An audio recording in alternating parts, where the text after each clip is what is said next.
Hello everyone, welcome to SP Hindi Sahitya. जैसा कि मैंने कल आपको बताया था कि भाषा विज्ञान की हमारी एक और क्लास होगी और जब तक हमारा भाषा विज्ञान समाप्त नहीं हो जाता है तब तक हम भाषा विज्ञान के ऊपर बैक टू बैक क्लासेस करते रहेंगे।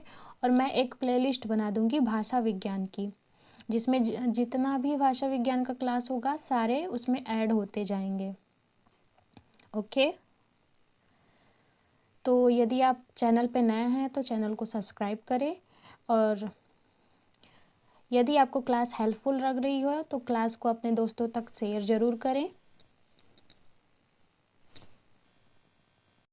क्लास में ज़्यादा से ज़्यादा लोगों को शेयर करें, इंस्टाग्राम के थ्रू या फिर अपने व्हाट्सएप के थ्रू, जिससे ज़्यादा से ज़्यादा बच्चे हमारे साथ जुड़ सकें और इसका फ़ायदा उठा सकें। ओके, तो चलते हैं आज हम अपने यूनिट 1 की क्लास में। आज का हमारा टॉपिक है भाषा विज्ञान। भाषा विज्ञान की मैं पहले भी 2 क्लास ले चुकी हूँ, ये हमारा 3rd क्लास है। तो आप इससे पहले वाली जो 2 क्लास हैं उसे भी आप कंप्लीट कर लीजिएगा, तभी आपको समझ लगेगा। और इसके बाद हम बोलियों का क्षेत्र देखेंगे, बोली कैसे विकसित हुई है, कंटेंट हम इसका देखेंगे। कंटेंट देखने के बाद जब हम आगे फिर प्रश्न करेंगे रिवीजन में तो आपके लिए ज़्यादा बेटर होगा, आपको अच्छे से समझ में भी आएगा। तो पहले आप क्वेश्चन देखे रहेंगे कैसे कैसे प्रश्न बनते हैं, उसके बाद हम कंटेंट जब देखेंगे तो आप खुद ब खुद आपको समझ आने लगेगा कि कैसे प्रश्न बनते हैं हमारे एग्जाम में। ओके, सो चलते हैं आगे। नेक्स्ट, आज का हमारा पहला प्रश्न है, निम्नलिखित में से ओकार बहुला बोली है। निम्न में से ओकार बहुला बोली है। ब्रजभाषा, कन्नौजी, सी बुंदेली, डी हरियाणवी, ई खड़ी बोली। इसका कोड दिया गया है। आप हमें बताइए कि इसमें कौन कौन सी बोली ओकार बहुला है। पहला, केवल ए डी ई। दूसरा, केवल बी सी डी। तीसरा, केवल ए सी डी। चौथा, केवल ए बी सी। जी, हमारा राइट आंसर होगा केवल ए, बी और सी। ए ब्रजभाषा, बी कन्नौजी और सी बुंदेली। आते हैं अपने नेक्स्ट प्रश्न पे। आज का हमारा दूसरा प्रश्न है, अवधि बोली की उपबोलियां हैं। इसका कूट अगले पेज पे है। अवधि बोली की उपबोलियां हैं।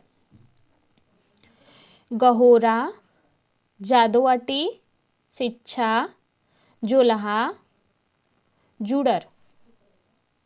बताइए आप हमें इसमें से कौन सी अवधि बोली की उपबोलियां हैं।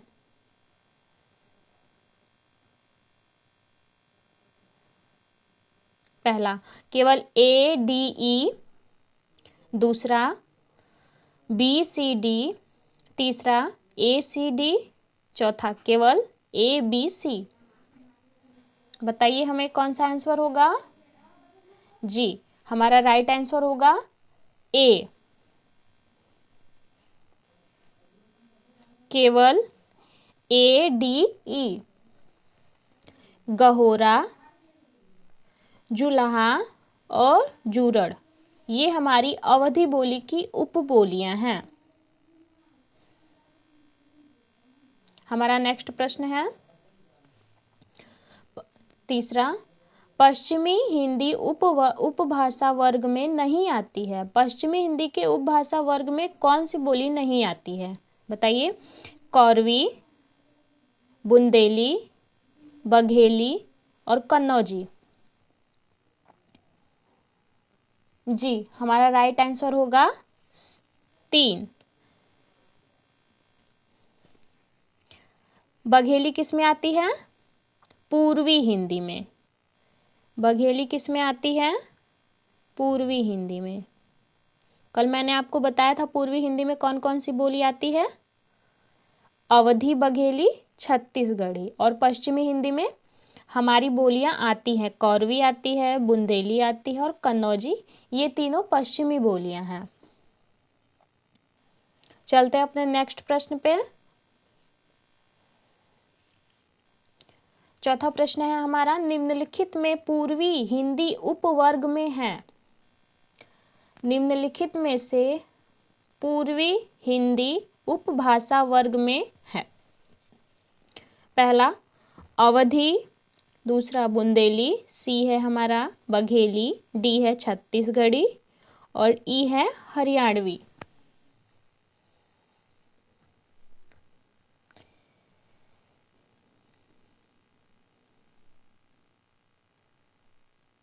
जी, हमारा आंसर हो जाएगा सी, ए, सी और डी। अवधी, अवधी पूर्वी हिंदी में अभी जस्ट मैंने पहले आपको बताया है। बघेली और छत्तीसगढ़ी, ये तीनों पूर्वी हिंदी की उपभाषा हैं। ओके, चलते हैं अपने नेक्स्ट प्रश्न पे। नेक्स्ट प्रश्न है हमारा, निम्नलिखित में राजस्थानी हिंदी उपभाषा वर्ग में है। निम्नलिखित में राजस्थानी हिंदी उपभाषा वर्ग में है। A Malati, B Mewati, C Garhwali, D Kumaoni, D E ढूंढानी।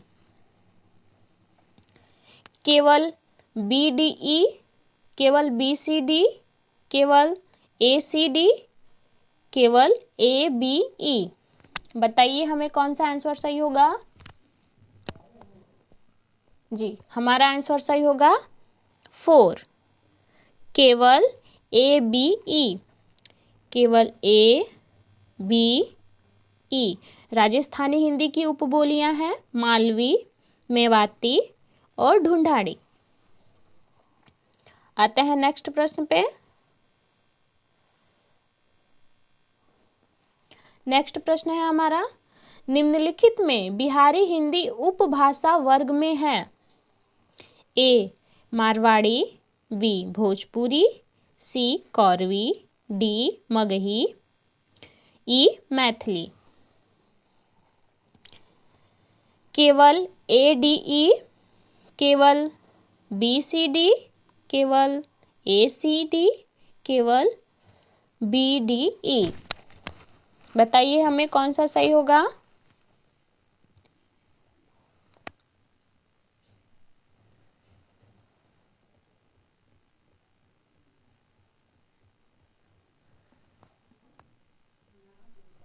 जी, हमारा आंसर होगा केवल B D E, Bhojpuri, Magahi और मैथिली। मारवाड़ी मैंने इससे पहले बताया है क्या है? राजस्थानी, राजस्थानी। नेक्स्ट प्रश्न पे आते हैं अपने।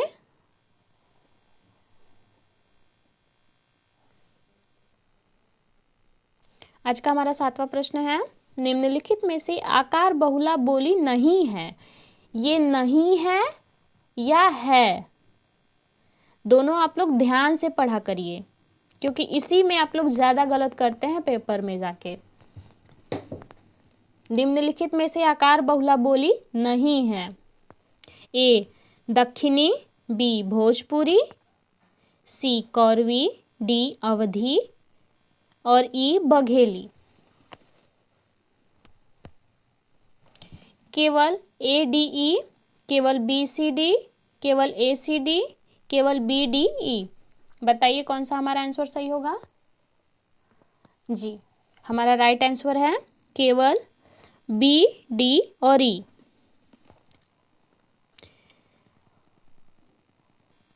भोजपुरी, अवधी और बघेली।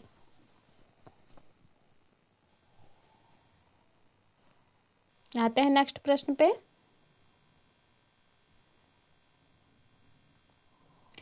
बुंदेली बोली की उपबोलियां हैं। बुंदेली बोली की उपबोलियां हैं चमरवा, निबट्ठा, निबट्ठा, बनाफरी और लोधांती। पहला चमरवा, निबट्ठा, निबट्ठा, बनाफरी और लोधांती।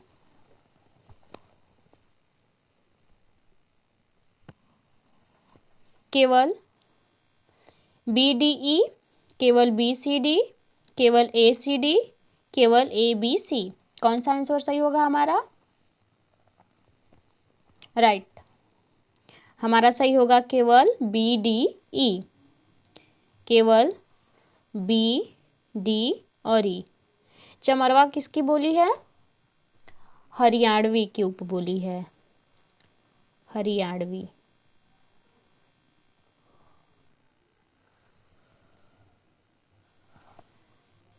हरियाणवी की उपबोली है चमरवा। और निबट्ठा किसकी बोली है?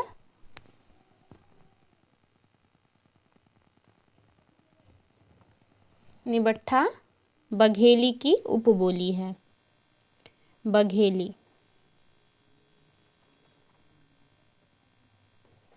आते हैं नेक्स्ट प्रश्न पे। ब्रज भाषा की उपबोलियां हैं।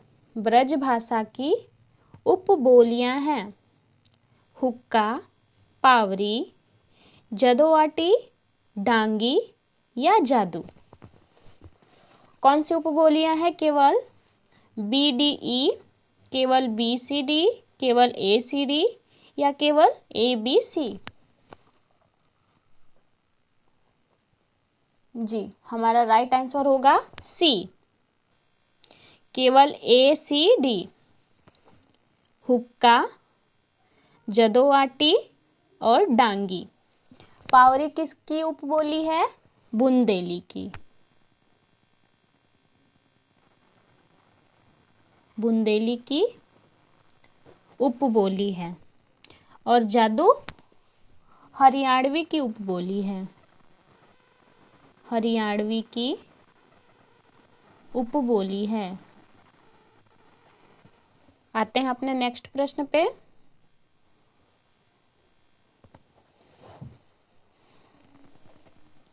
हमारा 10वां नंबर प्रश्न है, लिपियों का सही क्रम है। लिपियों का सही क्रम है सूत्रलिपि, प्रतीकात्मक लिपि, चित्रलिपि, भावमूलक लिपि और ध्वनि मूलक लिपि। तो प्रकाशन सबसे पहले से बात के क्रम में लगाइए, कौन सा हमारा आंसर सही होगा? केवल ACDAB, दूसरा BDEAC, तीसरा CABDE, DEACDE, DAB। बताइए कौन सा आंसर सही होगा हमारा? हमारा आंसर सही होगा थर्ड। पहले कौन सी आएगी? पहले चित्रलिपि, पहले चित्रलिपि, दूसरे नंबर पे सूत्रलिपि और तीसरे पे प्रतीकात्मक लिपि, चौथे नंबर पे भावमूलक लिपि और पांचवे पे ध्वनि मूलक लिपि। आते हैं नेक्स्ट प्रश्न पे।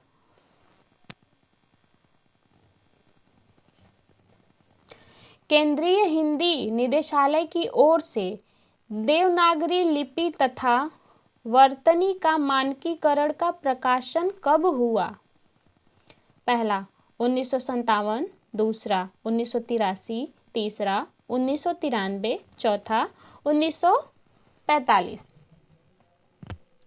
हमारा राइट आंसर हो जाएगा 1983, 1983। आते हैं अपने नेक्स्ट प्रश्न पे। कौन सी भाषा वियोगात्मक भाषा है? कौन सी भाषा वियोगात्मक भाषा है? संस्कृत, अपभ्रंश, प्राकृत और पाली। हमारा राइट आंसर होगा, जल्दी जल्दी बताइए जी, अपभ्रंश। अपभ्रंश वियोगात्मक भाषा है। आते हैं नेक्स्ट प्रश्न पे। 13वां नंबर प्रश्न है हमारा, दक्षिण भारत खिड़े प्रचार सभा मद्रास की रुपए कितने की, किसने की? यहाँ कुछ गलत हो रहा है। मद्रास की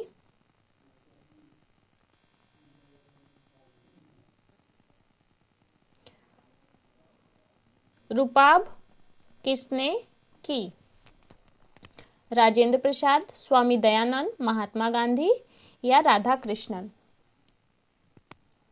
हमारा राइट आंसर हो जाएगा, सही उत्तर है हमारा महात्मा गांधी। महात्मा गांधी।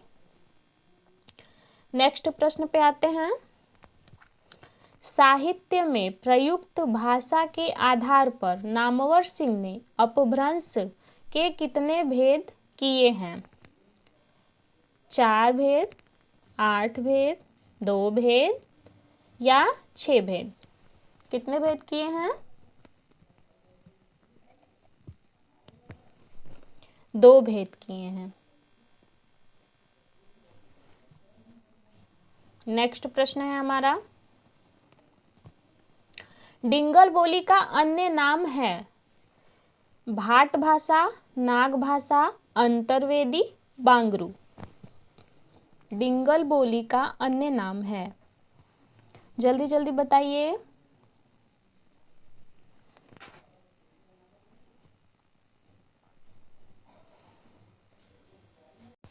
जी, हमारा आंसर हो जाएगा अंतर्वेदी। अंतर्वेदी। नेक्स्ट प्रश्न पे आते हैं। पश्चिमी सीमा की मगही, पश्चिमी सीमा की मगही किससे प्रभावित है?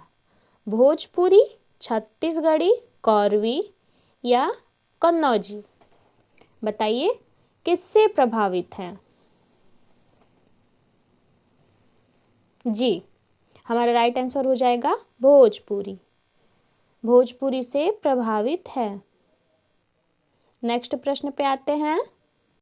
नेक्स्ट प्रश्न है हमारा, आर्य परिवार की भाषाओं का वर्गीकरण ध्वनियों के आधार पर करने की चेष्टा सबसे पहले किस विद्वान ने सुझाया था? आर्य परिवार की भाषाओं का वर्गीकरण ध्वनियों के आधार पर करने की चेष्टा सबसे पहले किस विद्वान ने सुझाया था? अस्कोली, वान वैडके, डॉक्टर धीरेन्द्र वर्मा या गिलक्राइस्ट? हमारा आंसर हो जाएगा अस्कोली। राइट आंसर है अस्कोली। नेक्स्ट प्रश्न है हमारा, नेक्स्ट प्रश्न है हमारा कथन और कारण। नीचे दिए गए 2 कथन हैं। पहला कथन है हमारा, देवनागरी लिपि में जैसा लिखा जाता है वैसा ही पढ़ा जाता है। दूसरा है हमारा, क्योंकि इसमें प्रत्येक उच्चारित वर्ग के लिए निश्चित लिपि चिन्ह है और कोई भी अनुच्चारित नहीं है। अनुच्चारित नहीं है, ध्यान रखिएगा। कूट देखते हैं।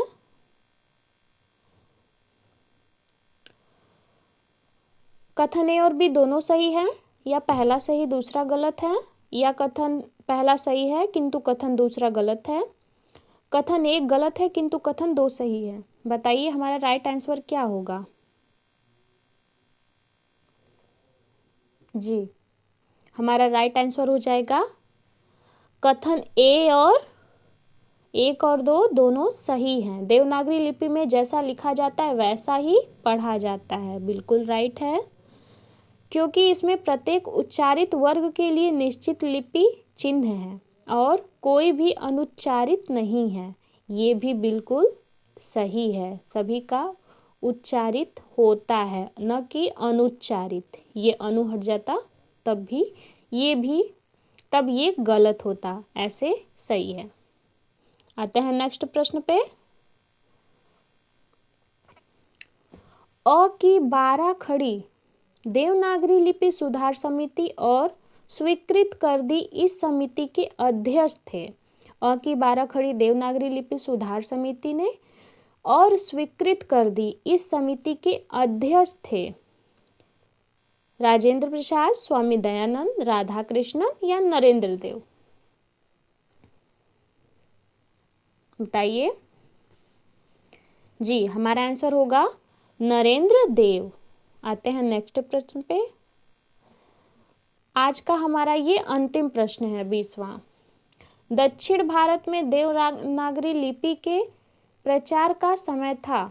दक्षिण भारत में देवनागरी लिपि के प्रचार का समय था। ईसा की 8वीं सदी, ईसा की 11वीं सदी, ईसा की 10वीं सदी या ईसा की 6वीं सदी। बताइए क्या सही होगा हमारा। जी, ईसा की 8वीं सदी। ऑप्शन 1 हमारा सही है, राइट है। आज का हमारा प्रश्न यहीं समाप्त होता है। वीडियो आपको हेल्पफुल लगे तो अपने दोस्तों तक शेयर ज़रूर करिए। चैनल पे नए हैं तो चैनल को सब्सक्राइब ज़रूर करिए, और ताकि आने वाली आपको क्लास का नोटिफिकेशन मिलता रहे और बैक टू बैक हम आपकी तैयारी अच्छे से करवा सकें। ओके, मिलते हैं नेक्स्ट क्लास में। अगले क्लास में हम कंटेंट लेके आ रहे हैं, तो आप ध्यान रखिएगा कि अपने सभी दोस्तों को ज़रूर लाइएगा नेक्स्ट क्लास में, ठीक है। और चैनल पे नए हैं तो चैनल को सब्सक्राइब ज़रूर करिएगा। मिलते हैं फिर कल आपसे, तब तक के लिए बाय बाय, टेक केयर।